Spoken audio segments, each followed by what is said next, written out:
Ada yang tanya bagaimana kalau prediabetes ya. Jadi prediabetes itu harus kita waspadai ya. Jadi jangan dibiarkan prediabetes.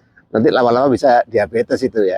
Jadi prediabetes itu ada dua kemungkinan. Satu, hanya terjadi resistensi saja dari insulinnya itu, tetapi masih bagus sebetulnya ya. Yang kedua, memang terjadi penurunan jumlah dari beta pankreasnya. Jadi orang diabetes itu bukan berarti, jadi diabetes itu kalau dia rusaknya sudah mencapai lebih dari 50% beta pankreasnya, baru muncul diabetesnya ya. Kalau awal-awal nggak muncul, nggak ada diabetes itu, oh, saya nggak diabetes, tapi sebetulnya sudah terjadi kerusakan pada beta pankreasnya.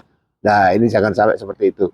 Pada waktu ada perpindahan antara tidak diabetes dengan diabetes itu, sebetulnya ya ada kemungkinan sudah ada kerusakan pada beta pankreasnya itu, sudah banyak, sudah mulai batas-batas bisa ditoleransi apa bisa ditolerir atau tidak kan. Gula darah itu meningkat karena dua hal. Satu adalah bahwa jumlah insulinnya kurang karena sudah banyak beta pankreas yang rusak, jumlah insulinnya kurang, itu yang pertama. Yang kedua, jumlah insulinnya cukup tetapi nggak bisa memasukkan gula dalam darah itu dimasukkan ke dalam sel, nggak bisa memasukkan itu. Nah itu karena adanya lemak-lemak ya, dengan konsumsi lemak yang terlalu banyak, maka dia akan terjadi kesulitan untuk bisa memasukkan gula itu ke dalam sel itu, sulit ya, sehingga gula itu berada di dalam darah saja, sehingga kadar gula naik. Nah yang penting harus dilakukan adalah satu, jaga kesehatan dari sel-sel beta pankreas itu, jaga. Bagaimana menjaganya? Antioksidan ya.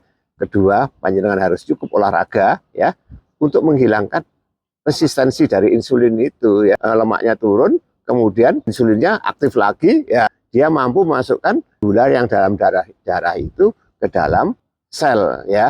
Terutama sel itu yang mana? Yang paling banyak makan gula itu adalah otot ya.